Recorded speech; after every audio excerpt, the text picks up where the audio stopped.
Ассаламу алейкум. Добрый вечер, дорогие друзья. Это программа «Актуальная тема» на телеканале «Войнах». И заведующая научно-просветительским отделом Музея Чеченской Республики Тамара Эльбуздукаева. Доктор исторических наук, профессор кафедры истории Чеченского государственного педагогического университета.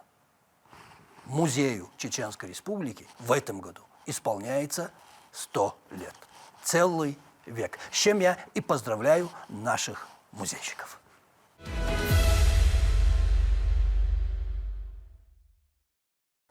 Машева. И мой первый вопрос. Насколько я знаю, история Музея Чеченской Республики началась в 20-е годы прошлого века. В те времена это были маленькие экспозиции. А сегодня что представляет Музей Чеченской Республики? Вот такой вот вопрос. Прошу, рассказывайте. Если сделать такой экскурс, как вы сказали, 100 лет назад были две маленькие комнаты, и действительно начинался музей с малого, и это была тогда Чеченская автономная область, и Грозный, как губернский город, независимо от подчинения федеральному центру. Вот, и поэтому в Музее культуры и религии там в основном были идеологические такие установки, чтобы воспитывать массы в таком контексте социалистической идеологии. Но впоследствии необходимость транслировать культуру, быт чеченского народа, он возник, и вот большую роль сыграл Иналук Кануков, который занимался вот тем, что он собирал экспонаты. Но в это время были экспроприации, и вот эти музейные коллекции впоследствии, они во многом складывались из экспроприированных там коллекций оружия, каких-то предметов, ценностей. То есть создание Музея Чеченской Республики, это была определенная какая-то цель? Это, в те годы? В те годы, да, это была политика, чтобы формировать идеологию, мировоззрение масс в нужном русле для партии и правительства. Поэтому это было очень целенаправленно и подконтрольно. Поэтому вот Кануков поехал по музеям, собрал довольно-таки большую коллекцию и очень весомую картин, предметов скульптуры, фарфора и так далее. Где-то больше 100 предметов фонда пополнилось, и это позволило открыть отдел искусства. Вот потом поехали по районам республики и собрали, значит, предметы бытования чеченского народа. В 20-х годах были экспедиции, вот, и зарисовки быта, одежды, рода занятий, все это чеченцев, они тоже сыграли свою положительную роль. И музей начал становиться краеведческим музеем, как я понял, с искусствоведческим таким тоже уклоном. Вот в музее проводилась большая работа, научно-просветительская, образовательная работа, и музей становится так центром культуры, можно сказать, местом. Национальным музеем. Тогда он был не национальным, он начал был становиться. Ну, конечно, начало вот в 1924 году, 7 ноября, это как раз день Великой Октябрьской социалистической революции, подогнали под этот праздник, самый большой праздник в Советском Союзе, и открыли музей. Потом фонды настолько увеличились, что потом дали здание купца Исакова на Пролетарской улице. Там вот известные фотографии, 2 пушки с крепости Грозная. Вот они там как бы стояли перед фасадом музея. Вот, помню. Ну да, наше поколение помнит, и часто мы бывали со школой, и потом, когда я работала в школе, детей водила неоднократно туда. Фонда было настолько, что они не помещались на этих площадях. Это перед военными событиями 90-х годов 230 тысяч основного фонда.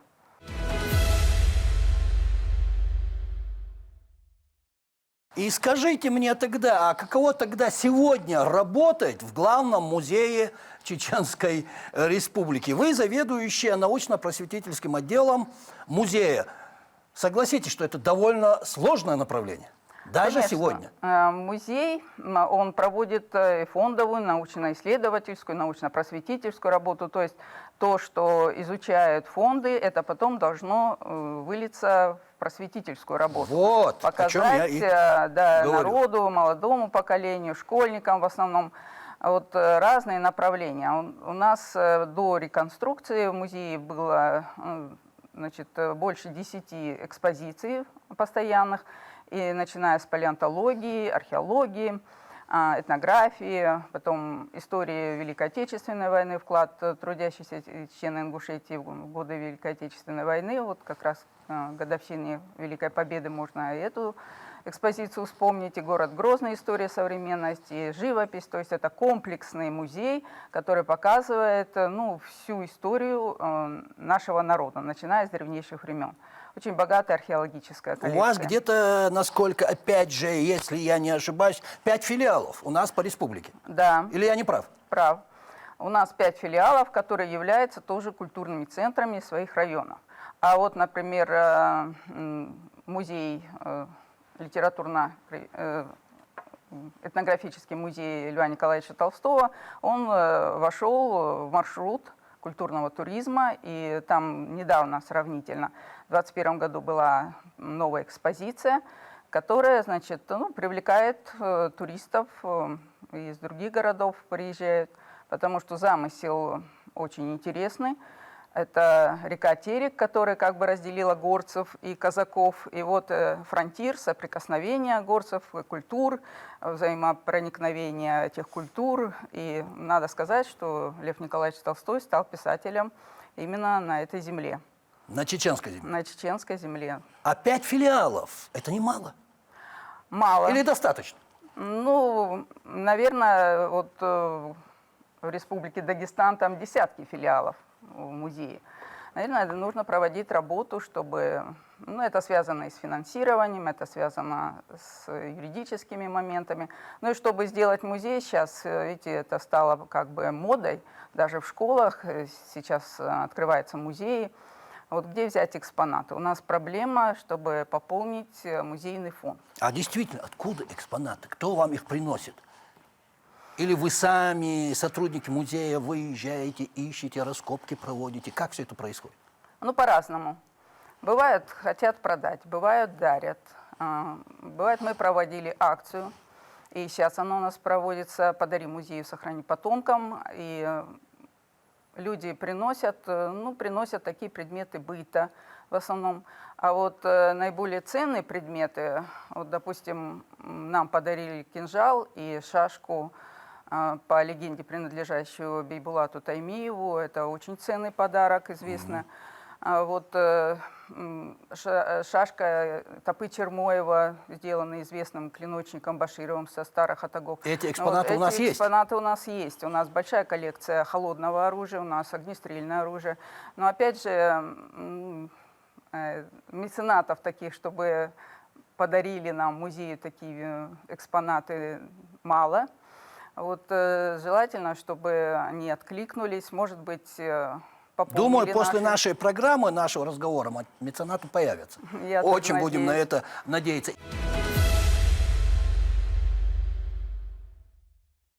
И как музей Чеченской Республики будет отмечать свой вековой юбилей? Какие вот основные события запланированы, если это не секрет? В честь празднования, конечно, главного музея республики. Хотели бы отпраздновать этот юбилей на площадке своего музея, но поскольку уголовный музей на реконструкции, и надеемся, он откроет свои площади, но тем не менее у нас есть и запасные варианты, или библиотеки, или филармонии. Но мы планируем выставку. Мы планируем издать книгу-альбом, посвященную столетию музея.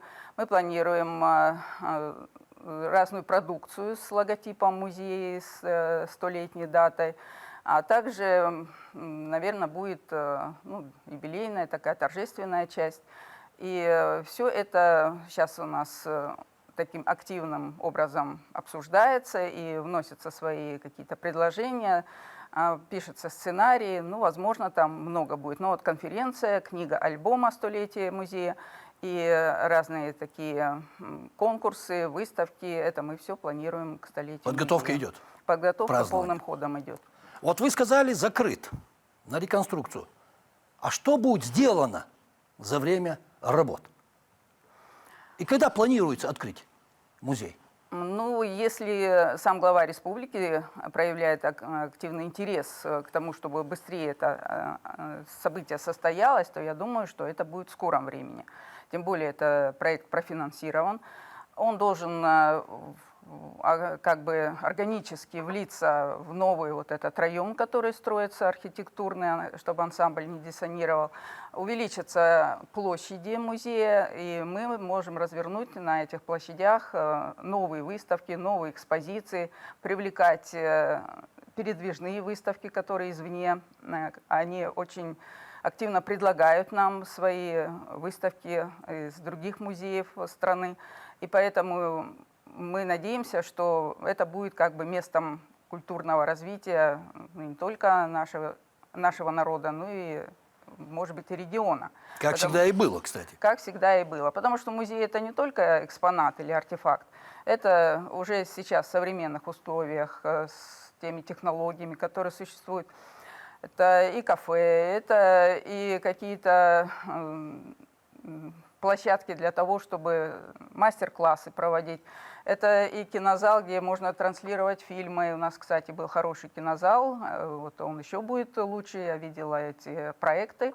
В общем, там будут показывать фильмы исторические, в общем, много задумок, проводят викторины, квесты, в общем, кружки, все можно будет в рамках музея это все совершать. Я надеюсь, что вот это все будет активно притворяться в жизнь. Смотрите, до ремонта, до реконструкции на что ходил житель Чеченской Республики и наши гости? На что ходили смотреть? В основном в нашем музее. Ну, в основном гости, они... Или самое главное произведение у нас сам музей? И сам музей, конечно, очень колоритный был, в национальном таком стиле, с башнями, он привлекал посетителей. Потом у нас было много экспозиций. Повторяю, начало с палеонтологии, у нас был животный мир представленный, и краснокнижные животные были представлены. Потом у нас был зал археологии. Кстати, вот археологическая коллекция, она сохранилась наиболее полно после вот этих событий 90-х годов. Вот потом у нас туристам очень интересно была этнография, потому что это показатель народа, его сущности, культуры. Вот это как жили, там у нас была реконструкция башни, реконструкция Турлучного дома, потом все эти предметы быта, и все это очень так интересно было показано. Современная история, то есть по интересам было представлено очень много чего интересного. И даже недостаток экспонатов мы воспроизводили вот какими-то медиа, в общем, способами.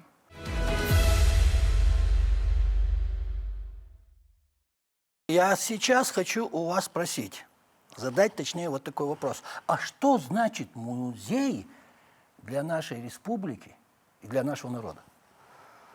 Музей Чеченской Республики. На Музей Чеченской Республики, Ваше мнение? как мое мнение, это хранилище культурного наследия, потому что можно прочитать книгу, но когда ты видишь эту вещь историческую наяву, тогда это совсем другая энергетика, это совсем другое, в общем, такое другое впечатление производится. А когда еще умелый экскурсовод расскажет,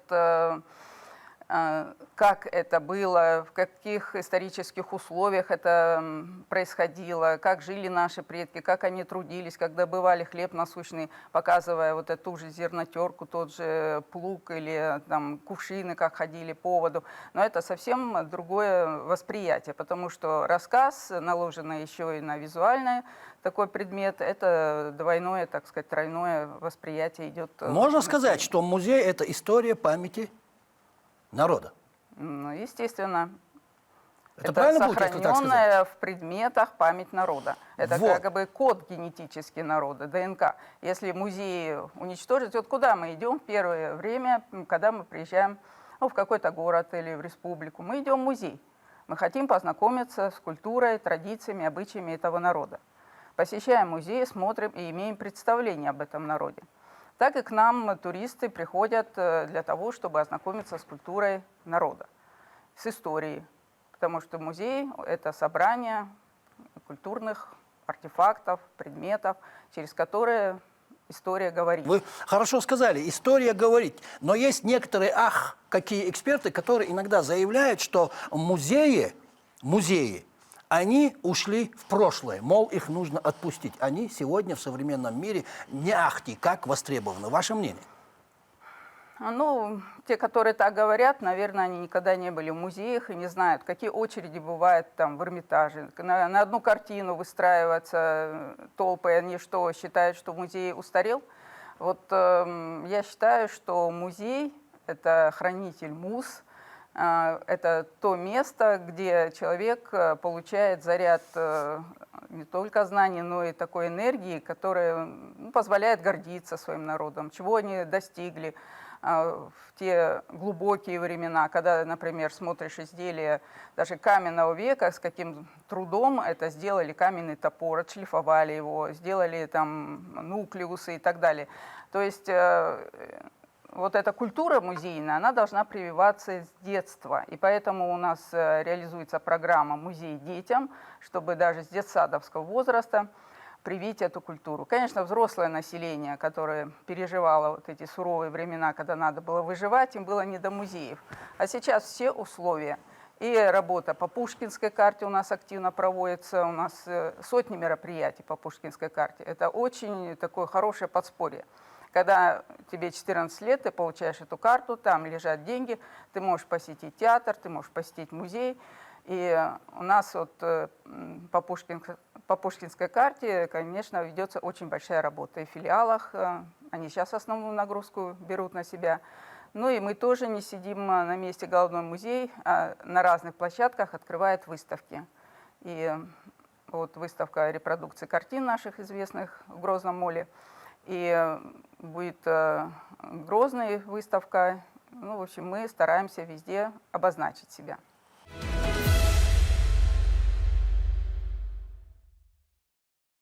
Смотрите, сейчас музеи активно используют компьютерные технологии и создают необычные проекты, такие как «Ночь музеев», онлайн-экскурсии, квесты, как вы сказали, и так далее. А что у нас в этом вопросе? А что у нас тут? Все у нас Есть. было. У нас ночь музеи проводились очень интересные, и ночи искусства. Это в ноябре обычно бывает. Это всероссийские акции, и поэтому мы не отстаем. Потом медиагиды, у нас тачскрины, потому что любой, если он не хочет экскурсовода слушать, он может навести на QR-код свой телефон и узнать об этой картине или об экспонате всю историю. Это все новое, так сказать, новое веяние.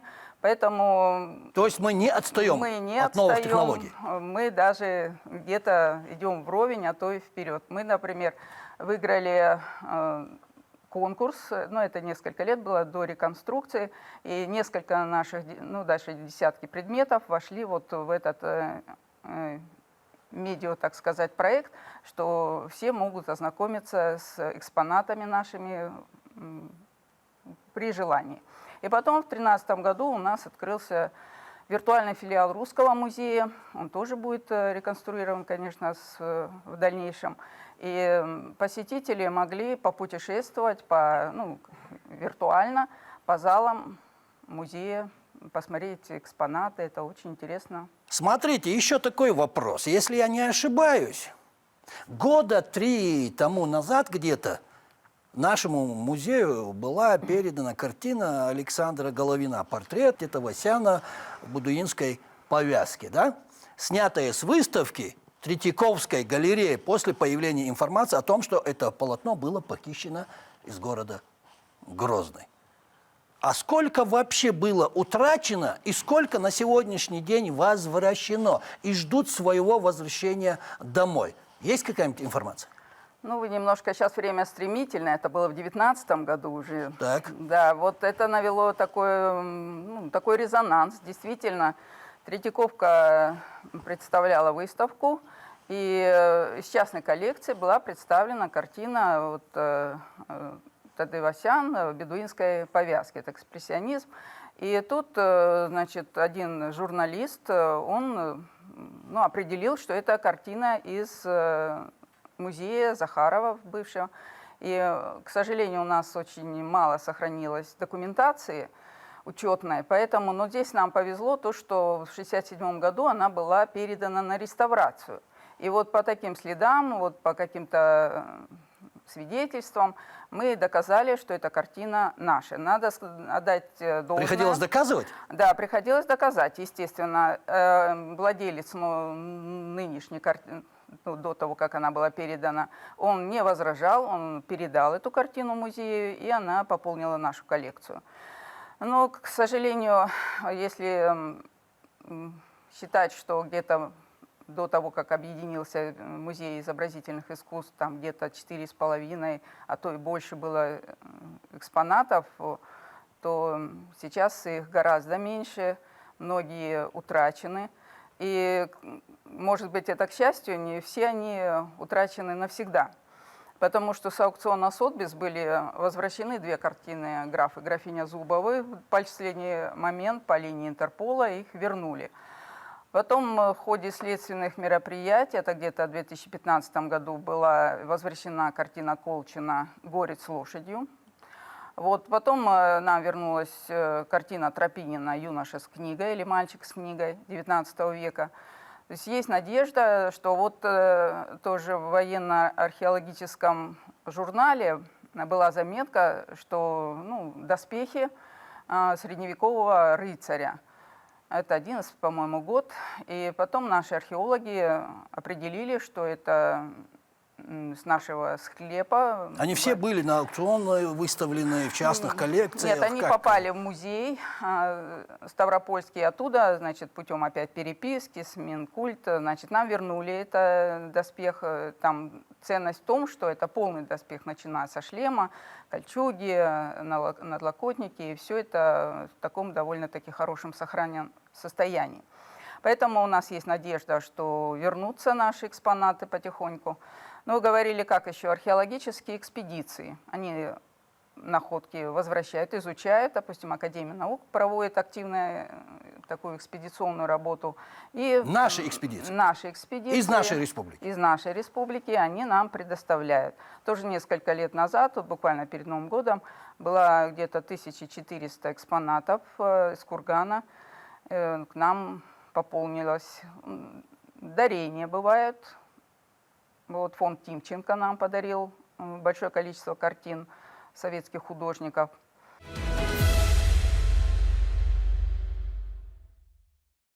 Самый ценный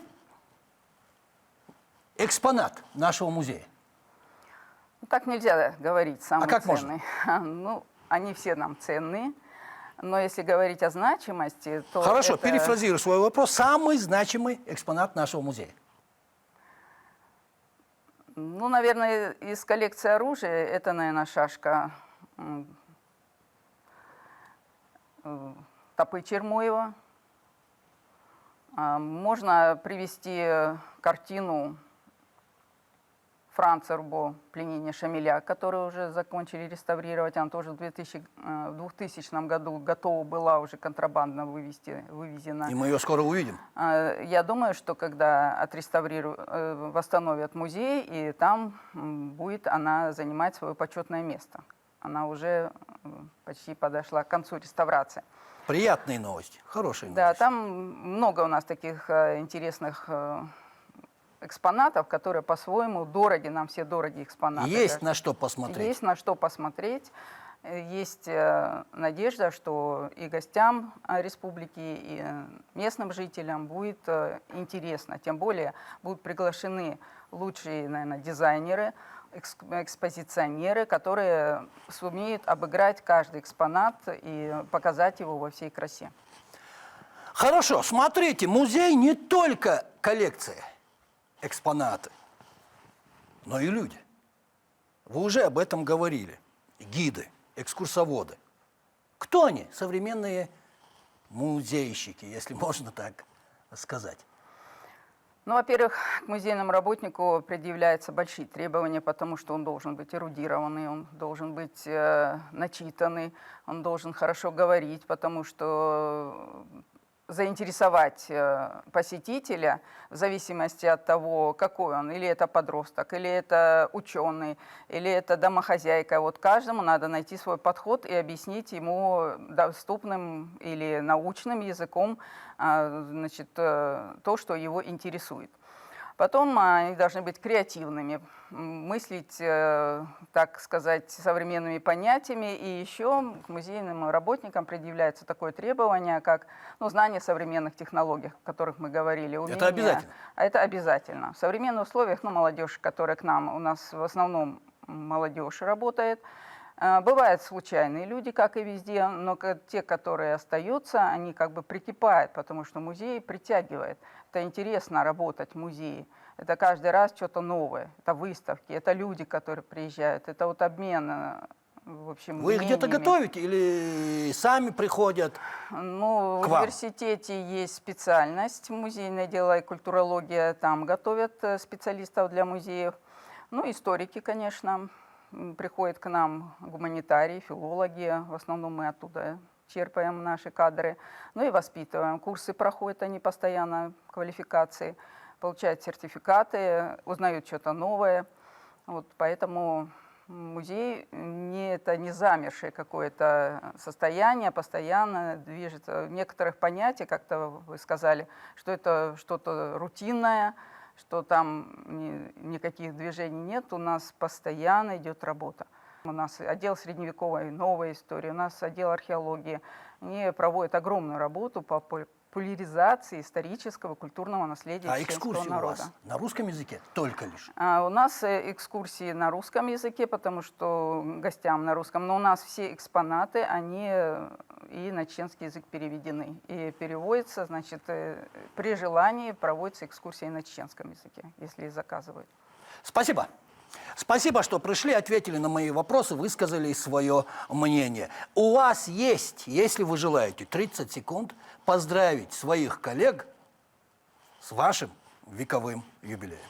Прошу, камера Пользуясь ваша. случаем, я, конечно, поздравляю всех музейщиков, не только нашего музея, с таким праздником. Желаю здоровья, благополучия, мирного неба, чтобы все у них было хорошо, и чтобы интерес к музейному делу никогда не прекращался.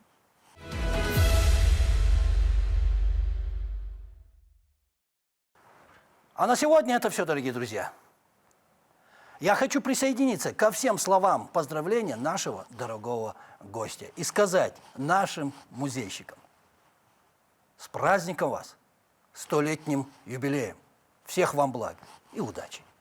Это была программа «Актуальная тема» на телеканале «Войнах» и заведующая научно-просветительским отделом Музея Чеченской Республики Тамара Эльбуз-Дукаева, доктор исторических наук, профессор кафедры истории Чеченского государственного педагогического университета. И напоследок, дорогие друзья, не болейте, будьте здоровы.